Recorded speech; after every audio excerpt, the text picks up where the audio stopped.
Hi, this is Marsha. And this is Kelly. We are the two Ewes of Two Ewes Fiber Adventures. Thanks for stopping by. You'll hear about knitting, spinning, dyeing, crocheting, and just about anything else we can think of as a way to play with string. We blog and post show notes at twoewesfiberadventures.com. And we invite you to join our Two Ewes Fiber Adventures group on Ravelry. I'm 100 Projects. And I am Better in Motion. We're both on Instagram and Ravelry, and we look forward to meeting you there. Enjoy the episode.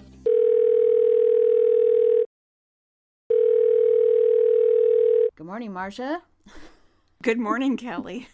How are you? I'm doing well. All right, that's good. I'm doing well too. I have been so busy. I don't even know where my head is half the time, but I'm here this morning and we're ready to go.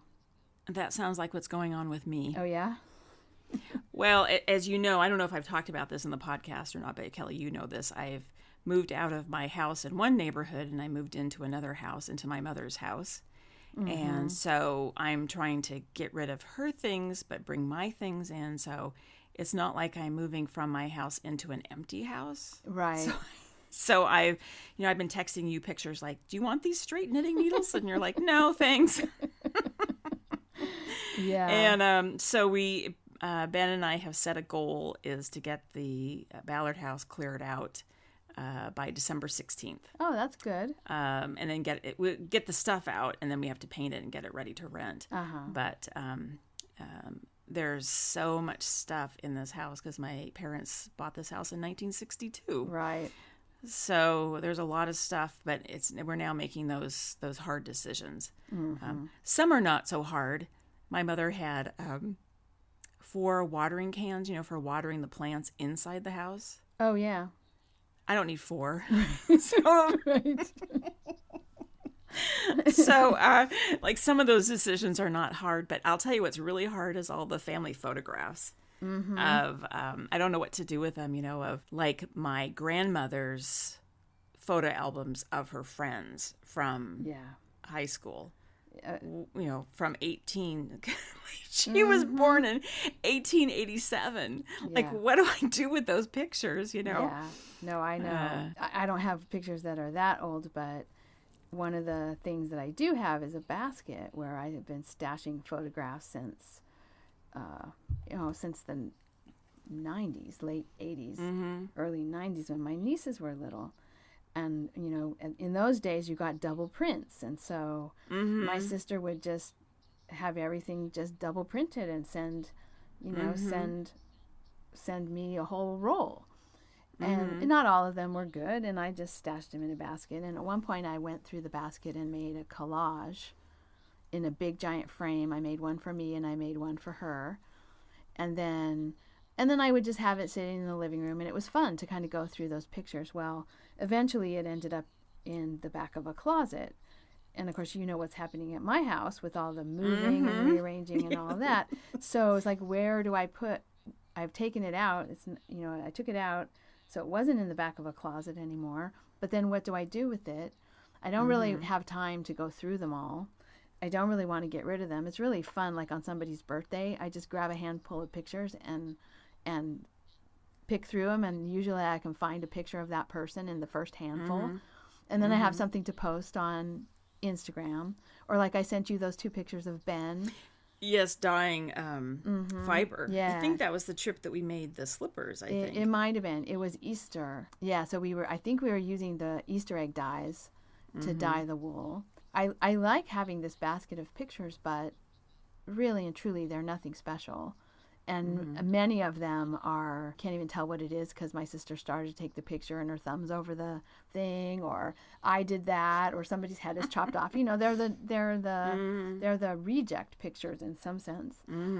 But I just never have gone through the basket to cull it down. Yeah, they're all going to go in a dumpster when we die. Might as well put them there now, right? The ones from the 1800s, though, you might just send those off to Goodwill, because I know people do things with them. I mean, there are people who get that kind of stuff and do mixed media paper craft projects. Yeah. The one thing I did find, boxes and, shoe box after shoe box after shoe box full of postcards that, I think in the day before, when we traveled, we sent postcards home, and it was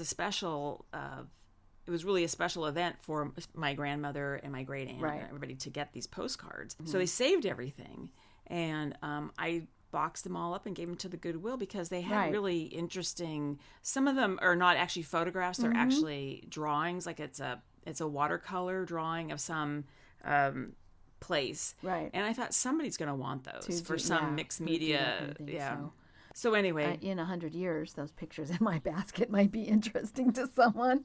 Really? But they're really not, making collages they're not out of those interesting pictures right now.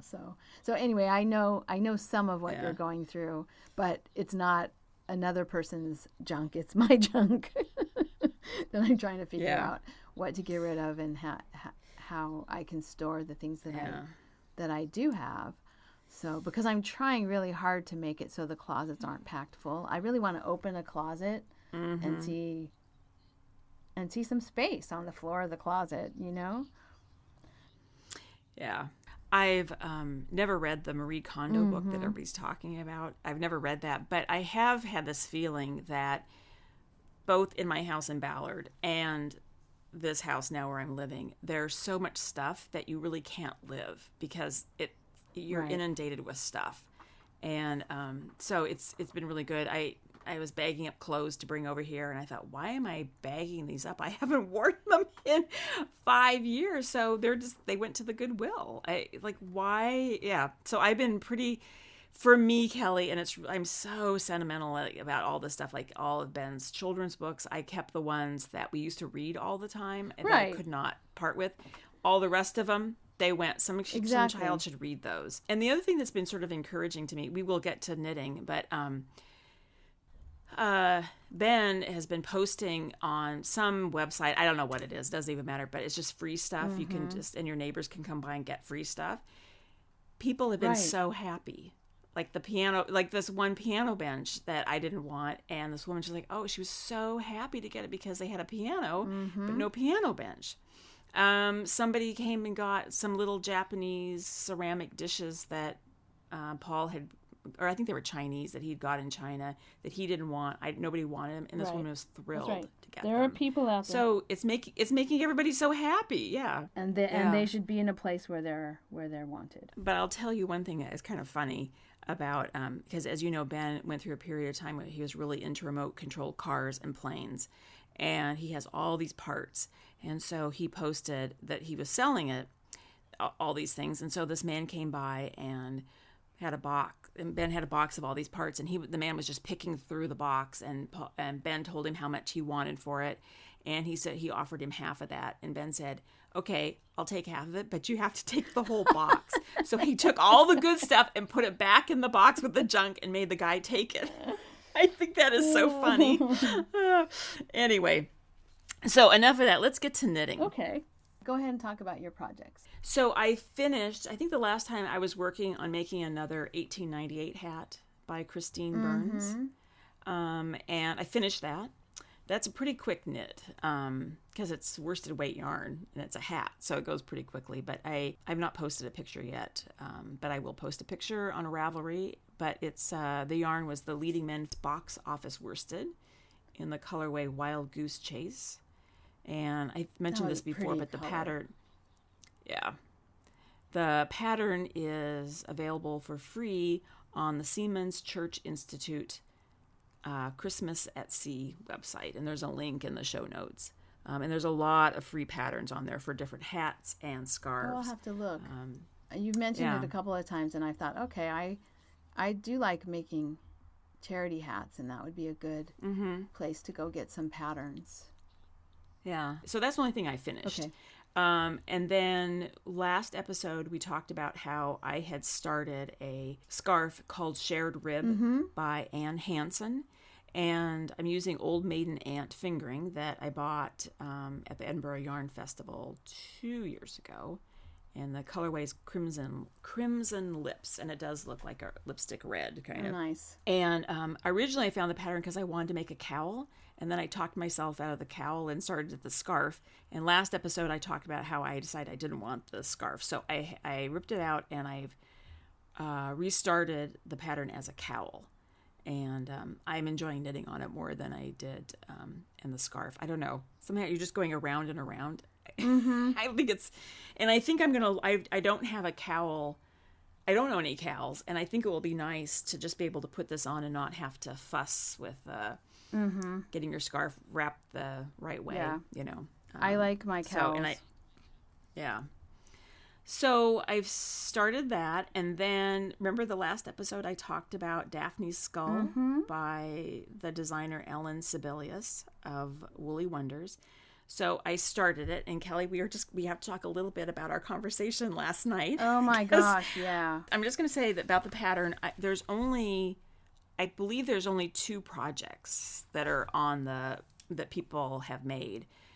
One, I think the woman finished. Well, I don't know if she finished it because she doesn't post a picture. The only picture she has is of the picture that's in the pattern. Oh, right.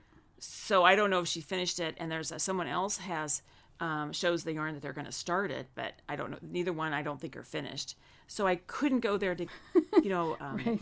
Sometimes to get information, help, So I have to say the pattern is. We needed it. So actually, we did. I would say we managed to do a pretty good job on our own. But I'll let you finish the story. Well, so anyway, I'm just going to say this pattern is 8 pages long, and you have to. I mean, and if you look at the pattern, it's 8 pages, 8.5 by 11. That's solid text. Jam-packed, yeah. Jam-packed, and there are some pictures. Yes, but you basically are going line by line, and what I did is I made a copy. I just photocopied the pattern, so then I can write on this one, and I'm checking off every time I do a row. She's done a great job. So the skull pieces, when you knit them, you put different colored yarn on so that like as a marker, right? As a marker. Like on a sewing pattern, it has those little triangles. So the idea is then you're going to match up those colored markers to colored pieces of yarn to sew your skull together. But it's very interesting, this pattern, because you start out with the skull face. You do that, and then you do... And she has named all the skull pieces. I mean, they're correct scientific names. So then you have the right ladder. Bone and stuff, yeah. Yes. And we got completely... I was working on this, and I got completely stuck. And we've talked about this before, Kelly, when you're reading a pattern, and you just cannot understand what they're telling you to do. Yeah. And I kept thinking, I must be missing something. There's a comma there, so maybe that comma means something. And so I done the skull face. That's what I'm working on. The last night I was working on the skull face, and you do the right lateral skull piece, and we were trying to figure out how to form the eye hole. Then you do the center, like the bridge of the nose, and then form the right or the left lateral skull piece. And we got so confused, and thank goodness for FaceTime. Yes. Because I actually had to show you what my knitting was, and we finally figured it out. So I'm talking and pointing at the pattern. I've flipped the camera around so that it's showing the pattern, and I'm pointing at the pattern piece while I'm talking to Marsha. Yeah, FaceTime. Oh my God, amazing. And so I finally said to Kelly, oh my gosh, I think I understand what I'm supposed to do. I said, I have to get off the phone right now and see if I can just do it so I don't forget. It's not like I could go make dinner and then come back to it. I had to do it right then. And we figured it out. Yeah. So I loved your text. So Marsha what did I say? Marsha sent me a text afterwards, and she had a picture of it, that she had finished it. And the text said, it takes 2 brains to make 1 skull. Oh, that's right. I did say that. Well, it's very clever construction because I would have thought that when you get to the, you're knitting down, essentially you're knitting from the top of the head down, and then you get to the eyebrows, where you need to then make a column on each side of the face, each side of your eye holes, and then a column down the center that's like the the bridge of your nose. And I would have thought at that point you would break the yarn. You would do the one column. You would break the yarn. You would do the second column of stitches down the nose, the bridge of the nose, and then you would break the yarn, and then you would do the third column down the other side of the eye hole. And orbit, it's called. That's the correct name in the pattern. At that point, then you'd pick it all back up, and then you'd start going across the whole face again, right? Right. But no, this was the part that was so confusing, but it's really genius. You knit the little strip on the side of the face, and then you, like, almost with the way Marsha was describing it to me, and I'm going to have to do the exact same thing when I do the sugar skull. You almost like, you pick up a knit and bind off. It's almost like you're crocheting with a knitting needle. Once you get to the bottom of that column, you're like crocheting with the knitting needle up the side of that piece to get back to the second column, so you never have to break that yarn. Really genius. It really is genius. Yeah. So I think that Ellen has a brain not like mine. The fact that she well, and she's not I think I don't think this has been test knitted at all, she's created this. I don't know. There's so many knit two together. Yeah. It's sculpture. There's so many knit two together, knit through the front and back, purl through the front and back, purl together, cast on, bind off. Yeah, short rows, wrap and turn, blah, blah, blah. It's knitted sculpture. Yeah. It really is. Now, I'm going to say something, and this is not to be a criticism, but there's some things I just don't understand, and I just have to go, you know what, I'm just going to kind of do my own thing, because it's not like this is a sweater. Right. This is a skull that's going to be felted. Right. So it doesn't matter that much, I don't think. But right. A fudging stitch here or there is not going to make a difference. But the part you were doing last night, if you hadn't figured out how to do it, you would have had to kind of reconstruct it yourself. Because the only way I knew how to do what she was trying to do was break the yarn and knit three separate columns of stitches down. And that was clearly not how it was done based on the pattern. I think it's really cool. I'm excited. I'm kind of inspired to start the sugar skull, to be honest. Yeah, it's very cool. So now, I just to talk about this pattern a little bit too, and about reading patterns, and I think Ellen has an amazing brain. I don't know how she's done this. I really don't. But so now I'm on to the palette, ethmoid, and basal skull bones. Okay. All right. So I was working. And it goes pretty fast because I'm knitting on 10.5 size needles with a bulky weight yarn that I actually purchased from Ellen. So on row 21, I have 10 stitches. So it says knit 10. Then on row 22, it says purl 2 together, purl 2, bind off 2, purl 3, purl 1, purl 2 together. Now, I'm working with 10 stitches, but if I purl 2 together, I'm using 2 stitches. Purl 2, that's 4 stitches. Bind off 2, that's 6 stitches. Purl 3, that's 9 stitches. Purl 1, that's 10, and purl 2 together, that's 12. Do you understand what I'm saying? Yeah. So, and how many did you say you were supposed to have? 10. I had 10 to begin with. Okay. But I don't have enough stitches to do that. So what I did is I just eliminated the 3 stitches in the middle, the 3 purl stitches, because I realized what I'm doing is I'm shaping the, what was I shaping now? I can't remember. The bind off is forming another hole. Oh yeah. And I just needed this. Yeah. The palette, yeah. The palette, yeah.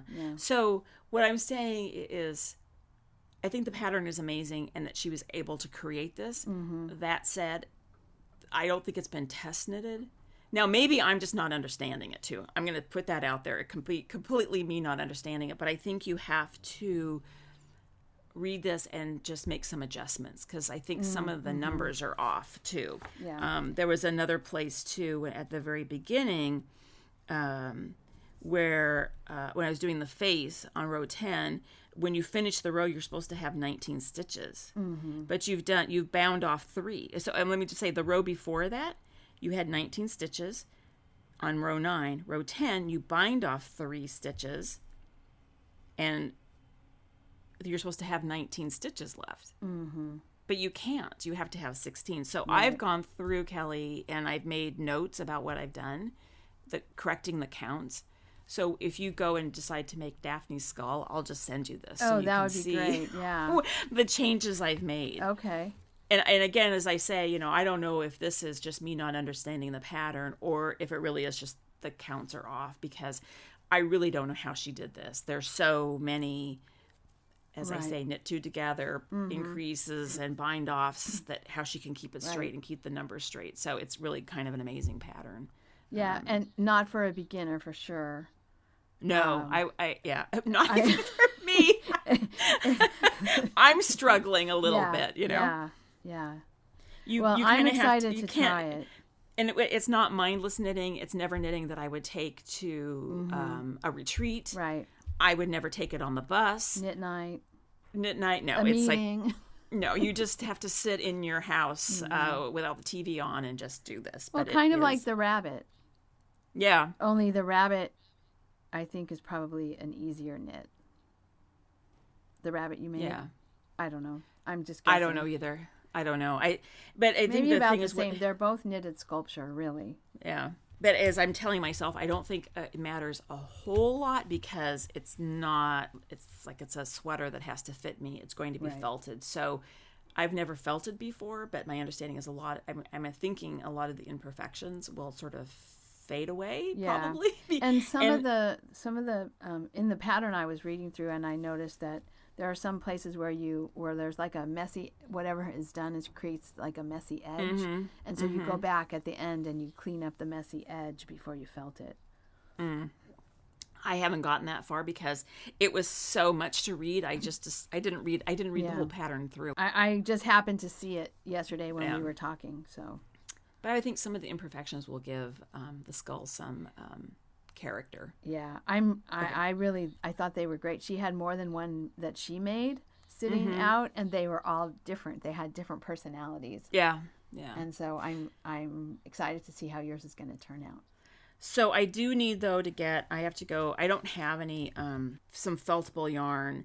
I only need like 25 yards, I think. Oh no, I need 75 yards of sport weight feltable wool yarn for the teeth. So I don't have that. And then I have to get a little bit of, I think only like 25 yards of a gray for the eye sockets, and then a dark color for the. Oh right. And make the eye sockets, the deep part of the eye sockets. So they're not so they're not actually a hole. Yeah. There's something behind it. But now I just want to talk about felting a little bit, because we have talked about in the last episode, I've never felted before. And so did you see the two comments? About the front loading washers, or the one about the plunger? Well, yes. So in case people didn't see them, Zen Waitress, Kate, said another way to felt is just to get a bucket and a plunger, and then you shock your piece with hot and cold water. And I was just laughing that I have a toilet plunger, because there's only one kind of plunger. It's a toilet plunger, right? For unclogging your toilet. I would have to buy a new one, I think, if I was to do this. Oh, yes. No one is suggesting that you actually used your toilet plunger. No, Anyway, so I'm going to. So that's an interesting idea. So, because I remember in the last week I was talking about, is it sort of bad form to go to a laundromat and do this? So that was one suggestion. And then Tweeter, Michelle, she said you can use your KitchenAid mixer and the dough hook attachment, and then you shock it with hot and cold water. And she said not a lot of water in there. Wow. Yeah, I can't even really picture what that would do to your I can't piece. either. And what I'm I got thinking about afterwards, because I thought the thing about a top load washing machine and the plunger is there's agitation, right? Like the back and forth. Now the bread hook just goes around and around and around. But it's also, it's there is going to be a certain amount of agitation because it's a bread hook in a mixer, So, right. I I'm not sure. I haven't gotten that far about what I'm going to do, but I thought those were two interesting ideas about how to skull might be a little too big for a mixing bowl and your mixer. Yeah. I'm wondering. I mean, the sugar skull, where it's just the front part of the skull, the face part, might work. Yeah. But I think your full skull, that's, all the bones on the back of your head and the top of your head and all that, I think that might be a little bit too big to try in the mixer. But it'd be interesting to try a small piece, like take a swatch that you've made and try that. Try felting a couple of swatches with your mixer. I want to know what that does, how it works. I know, I'm kind of curious. Pretty cool. And then there was also discussion too about the front load washing machines, and I was saying that my problem is mine locks. I mean, there's a certain point when you put your laundry in like the first 5 minutes, like, oh my gosh, I've forgotten like a sock. I missed a sock. You can pause it, the door will unlock, and you can throw something in. But when it's in the middle of the cycle, I can't stop it and unlock the door. And so some people said they could do it, but then more discussion, they actually just turn the machine off. Like they unplug the machine. Don't you have an off switch, or you wouldn't have to unplug it? Just turn it off. I don't have an off switch. I mean, there's no way to stop it in the middle. No, no. You can't like just pull out the. You know how you turn it and you push it in, or turn it and you pull it out. It doesn't work that way. No. Well, I don't have any knobs. Clearly, I have an older washer. Yeah. I don't have any knobs. It's all electronic. Weird. And I can't. I know. So, I mean, and like sometimes, like one of the problems I have is when you put towels in there and they get out of balance, there's no way to stop the machine to get it in balance. At least in mine. Okay, that's just poor design. I like designed by someone who's never done laundry. So it's interesting, very interesting project. I'm really kind of enjoying it once I got past last night, which was very, very funny, I have to admit. And I'm really grateful that you were able to be there to just talk me through it, because sometimes with patterns, you just need to talk it through with somebody. And so, we went in a lot of directions that were wrong before we finally went in a direction that light bulb moment. Yeah. So that's kind of fun to have that happen too, to like be trying to struggle through a puzzle like that. Not fun to do it on your own. No, and I really would. And the thing is, you looked like you were ready to just tear out your hair. I did. Well, I kind of. That's why it takes two brains to knit a skull, because I kind of had exhausted my. You reach a point where you're like, I've been thinking of everything and trying to understand it and just not getting it, and it takes another person to see something in a slightly different way. So I've been talking with my students about struggle, and in mathematics, there's a certain amount of struggle that you have to expect, and a lot of times, especially the women students, think that if they struggle, that means they're not good at math.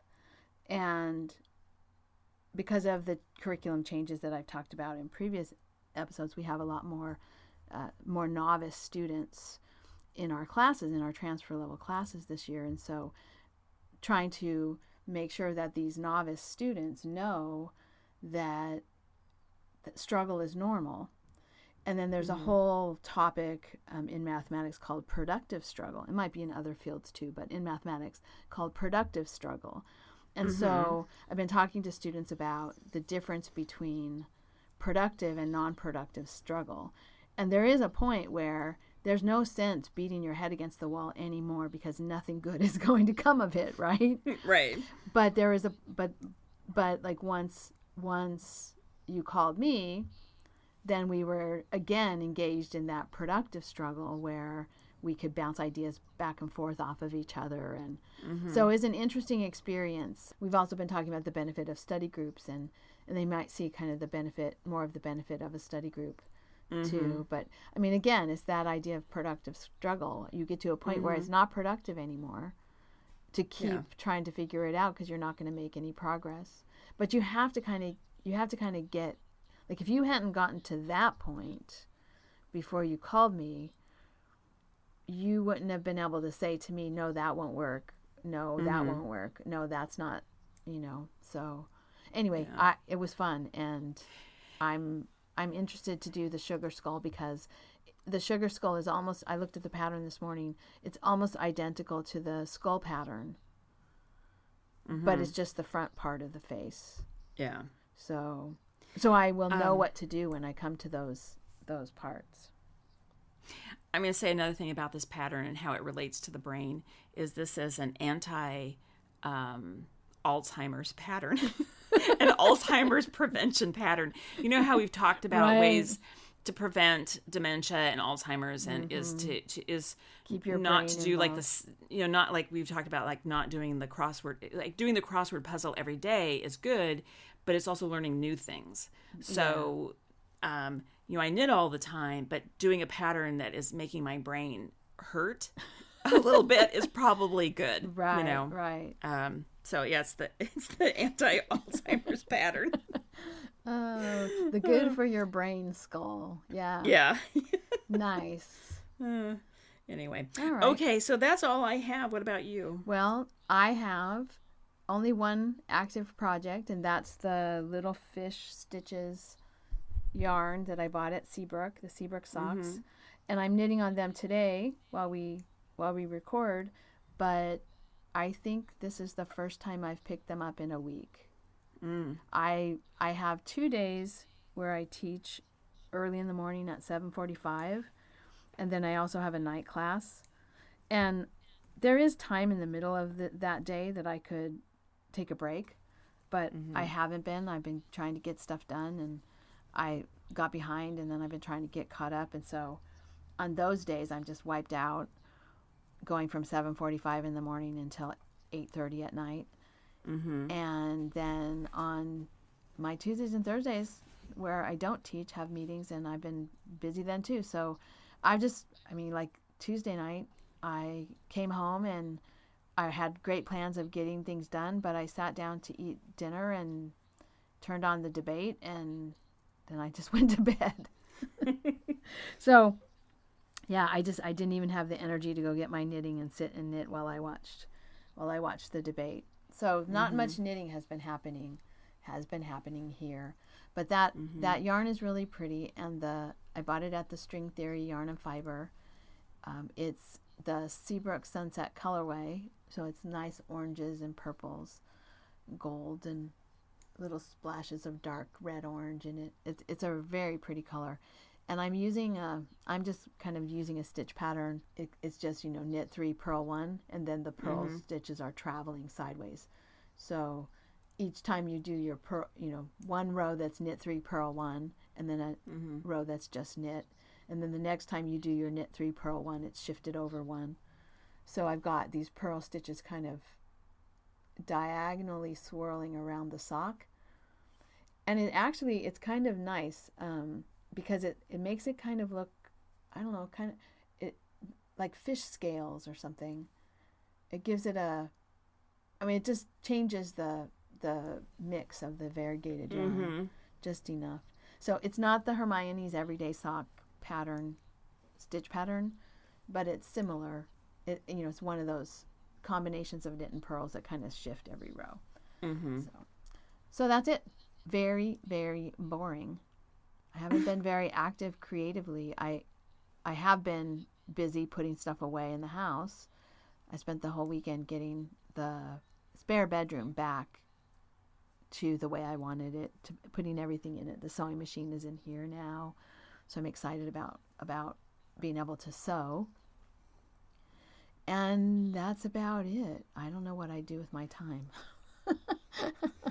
I know I've been busy, but a lot of it has just, I've been tired. So, and because all the students are starting to get sick, if I start to feel tired, I let myself go to bed early. I just go to bed early because I don't want to get sick. So Yeah. I've been doing that too. I did move the spinning wheel into the bedroom. Mm-hmm. So that's like movement in the right direction. I thought, okay, that's a good place for it. And then I can sit upstairs and do a little spinning before I go to bed. Mm-hmm. But what I have to do is move some wool into the bedroom so that it's sitting there with the spinning wheel and I can get going. So, yeah, that's about it for me. Oh, well, it'll start up again. Yeah, it will. I'm not really but worried. you've been really busy with all of this, cleaning, or because of the moving back into your bedroom and Yeah, cleaning a lot of up, cleaning. and you've got another wiring project starting in your studio, yeah. and A living room full also of crap that has to be moved before Thanksgiving when people come. yeah, but then also the training, trying to get your foot back into good working order, Right. and strengthening. You're doing Right. a lot of that too, and that takes time. Yeah, that's true. That's true. I'm just offering these excuses for you, Kelly. Thank you. I appreciate it. As a good friend, I'm helping you out with coming up with excuses. Everyone needs a friend who can make excuses for them. I love it. Yeah, really. I hope all of you have friends just like that can make excuses for you. All right. So, Marsha, I have a little bit of administrative talk. Okay. 2 new patrons who have joined us that I just wanted to thank. Joanne, who is Joanne that you and I both know from Knockers, and Angie, who was at the meetup in Seabrook. They have both joined Patreon. They're daring Nice. adventurers. So we have 2 new patrons joining us. Thank you. Yeah, thank you so much. And other news, very exciting. Just going to give a little sneak preview information, and we'll talk more about this a little bit later. But we have now some new yarns for the shop. Mm-hmm. So our Replenish Rambouillet, that's the climate beneficial wool from Bear Ranch in California. That we have had before in fingering weight, and now we have it in sport weight, which is a 3-ply. The fingering weight is a 2-ply yarn. The sport weight is a 3-ply yarn, and it's nice. It's a nice round yarn. It works well for cabling, for example, and it's not too heavy. So we'll have that sport weight in the shop soon, and then we also have that in a worsted to Aran weight. It's a kind of a heavy worsted, I think, and it's a 5-ply. So we've got some new weights of our Replenish Rambouillet coming, which is really exciting. And then we also have, I just arrived yesterday in the mail, an order that I had spun at Valley Oak Wool and Fiber Mill. So we've got a gray Romney 2-ply, and that's probably a heavy worsted to Aran weight. Gorgeous, shiny yarn. And then a white, it's a mix, and I can't remember what it is, but it's a nice, another nice round. It's a 2-ply, but it's nice and round, and it's about a worsted weight. So these are small batch yarns, one large fleece for the white yarn, and 2 pretty good size Romney fleeces went into the gray Romney yarn. So those will also be coming soon in the shop. Super exciting to have some new. Yes. The picture you sent, they're gorgeous. Yeah. The gray is very captivating, I have to say. I just love Romney. Yeah. I love hand spinning. I like spinning it myself, and I just love this yarn. So both of them are probably good for outerwear, and I don't mean like super rough, like a coat over several layers, but a sweater, a cardigan. They'll wear nicely. So yeah. So I hope to get those into the shop soon, and some of it will be dyed, some of it will be in its natural color, available to people. I got some work to do. Guess you won't be knitting, right? No, probably not, actually. Now that I say that, the skull might have to take a backseat to getting this yarn up in the shop. Yeah. But that would be a fun project. That's kind of inspiring to have a whole big giant box of yarn on the kitchen table. Mm-hmm. So, and 2 more big boxes of yarn out in the garage. Well, I'm excited to see it, and I like to feel it too. But yeah, I'll have to, too bad FaceTime doesn't allow you to just reach your hand through and feel time. Yeah. Feel time. Yeah. Oh, maybe not. Yeah. Okay. Let's change the subject and move on. Yes. Moving on. Yeah. So a couple of events. One is I just wanted to make sure people knew about here in California the Fiber Shed Wool and Fine Fiber Symposium. It is on November 16th, and it goes from 9 to 5 at Point Reyes Station. It's a day of workshops and talks, and then they also have free demonstrations in the afternoon and a free marketplace.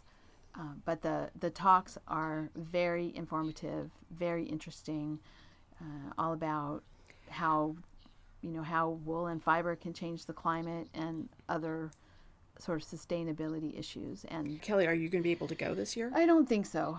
I would like to. It's Salinas is just far enough away from the Bay Area that the kind of trips that I could do if I still lived in the Bay Area, the kind of trips that I would do just become difficult.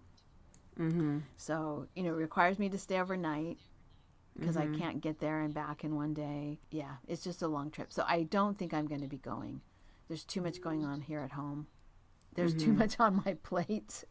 Yeah. to take the whole weekend off. There's just too much on my plate. So I don't think I'm going to be there. But I highly recommend it. It's a great event. If you are in the San Francisco Bay Area or anywhere north of there that, is an easy drive to Point Reyes, it's a beautiful location, and the event is fantastic. There's a link in the show notes to their information and registration page, so I highly recommend people check it out. I would like to go, but I don't think I'm going to go either. Kind of a long drive for you.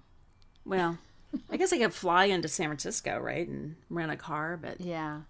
But no, it's not happening. Another year. Some year, yeah, though. Some year. There's too much for me. The same thing for me too, Kelly. There's too much going on here right now to do it. We need to take care of business. That's kind of how I feel right now. I think that's kind of how my knitting is too. It's kind of like, okay, I just need to take care of business. And sometimes when I have a lot going on, then I procrastinate and escape by knitting. Right? It's my avoidance knitting. Mm-hmm. And I've gotten to the point where it's just, right now I just have to take care of business. Yeah. So, all right. Well, another thing that is happening that I am going to be participating in is the Winter Weave Along. It starts October 15th, which is, oh my gosh, was 2 days ago. Ooh, get going. So it's on, it's going. There's a chat thread in the discussion group on Ravelry, and people are already talking about what they're doing and sharing pictures. And so join us if you are interested in weaving. Join the Winter Weave Along. It's going all the way until March, so it's not like you have to jump in right this minute. You have some time. You have some time to get going on that. Have you thought about what you're going to weave? Yeah, a blanket out of your Gotland. But before I do, that was a subtle way of asking. I know. But before I do that, I really am going to finish the Cotswold Ruana out of my very first fleece that I spun 20 years ago, and that yarn has been sitting, and I have a warp already wound. It's been the warp chain has been in my stash for, I don't know, a long time. So that's first. That's going on my loom first, and then before the end of the weave along, I will at least get started on the blanket with your Gotland. Yeah. Okay. Yeah. Ooh, I'm excited. Yeah, that'll be a fun project. We have another event starting. Mm-hmm.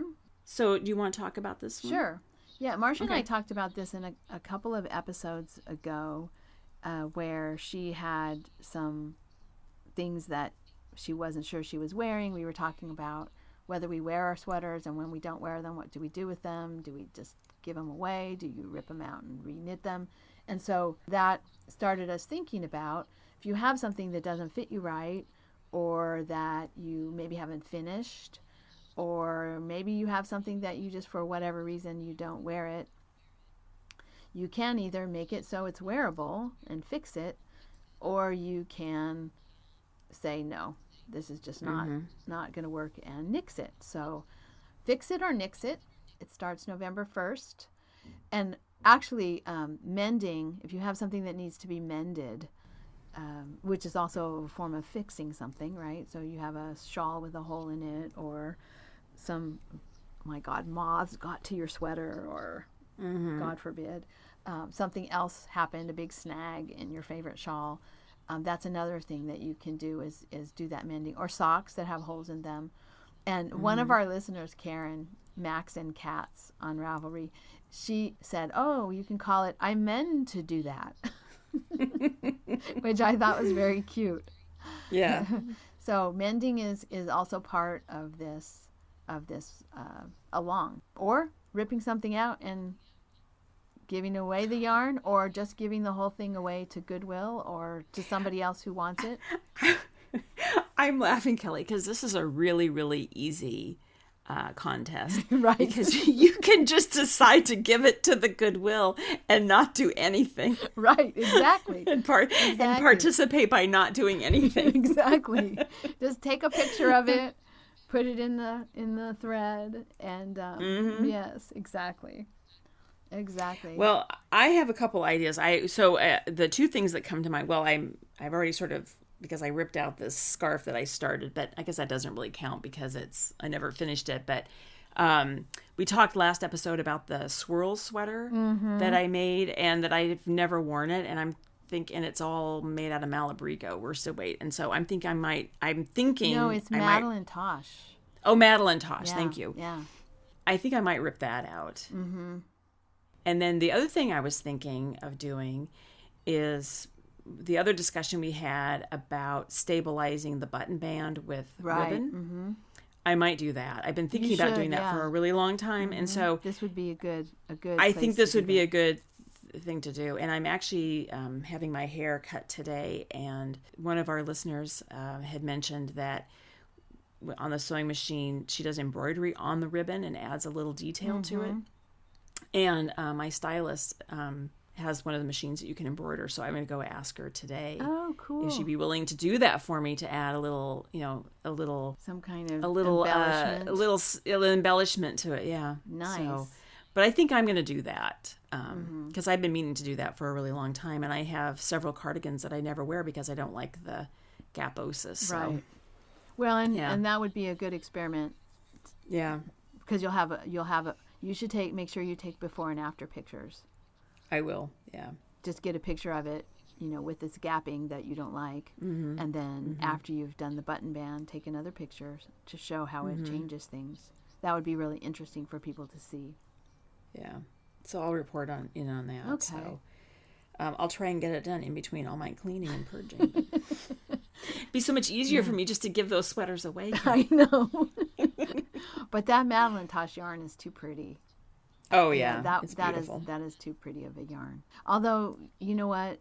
I shouldn't say that. Because sometimes, even if it's a really pretty yarn, it's just a burden. And let it be someone else's really pretty yarn. I thought you were going to say, let it be someone else's burden. No. But... No.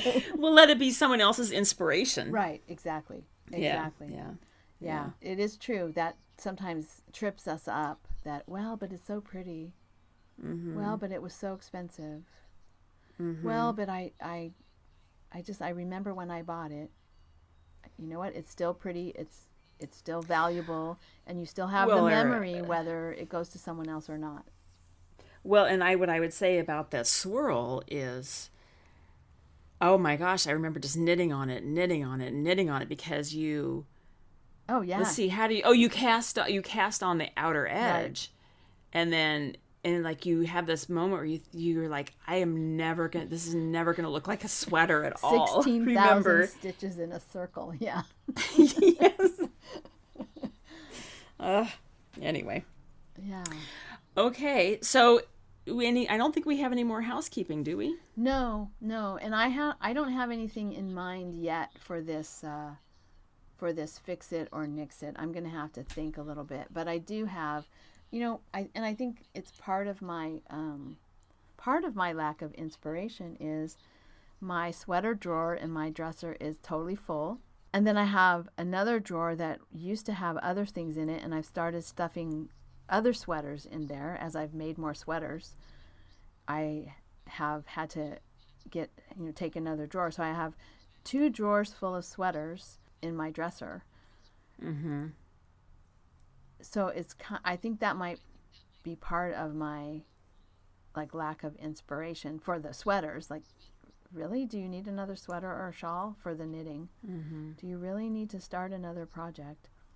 So I'll have to look at those and see if there's anything in there that I just don't wear anymore, or if that's not fitting properly, or that needs some kind of fix.